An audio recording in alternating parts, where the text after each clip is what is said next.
আসসালামু আলাইকুম। আমি আজকে আসছি শিবগঞ্জ থানার অন্তর্গত মোকামতলার পাশে বাবলা জায়গায়। এখানে আমাদের কলার প্রজেক্ট আছে। এখানে আমাদের কলা চাষি ভাই আছে। আমরা চলেন তার সাথে একটু কথা বলি। আসসালামু আলাইকুম, কেমন আছেন? ভালো। আচ্ছা, আপনার এই কলার জায়গা কতখানি?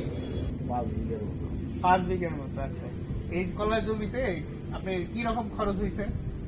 না, 2.5 লক্ষ। 2.5 লক্ষ টাকার মতো খরচ হয়ে গেছে। যদি কলার বাজার ভালো থাকে, যে হিসেবে এখনকার বাজারটা তো 15 লাখ টাকা। 15 লক্ষ টাকার মতো। আচ্ছা, আর যদি একটু হয় কি লস হওয়ার সম্ভাবনা আছে? না, আছে বলুন। লস হওয়ার কোনো সম্ভাবনা নাই।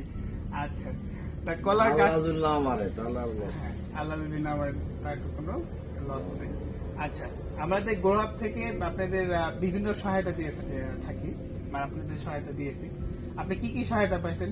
যেমন বীজ, কলার বুক, তারপরে কি কীটনাশক, এগুলো তো পাইছেন না? কীটনাশক এগুলো পাইছেন। আচ্ছা, এগুলো পেয়ে কি আপনার কি ভালো লেগেছে, বা আপনি কি আগে সে ফসল করতে ভালো হয়েছে? হ্যাঁ, ভালো হয়েছে। ভালো হয়েছে। আচ্ছা, গোলাপ সম্পর্কে কিছু বলতে চান? ভালো, আমাদের উন্নত আছে আর কি। আরো আগামীতে উন্নত করার চিন্তা ভাবনা।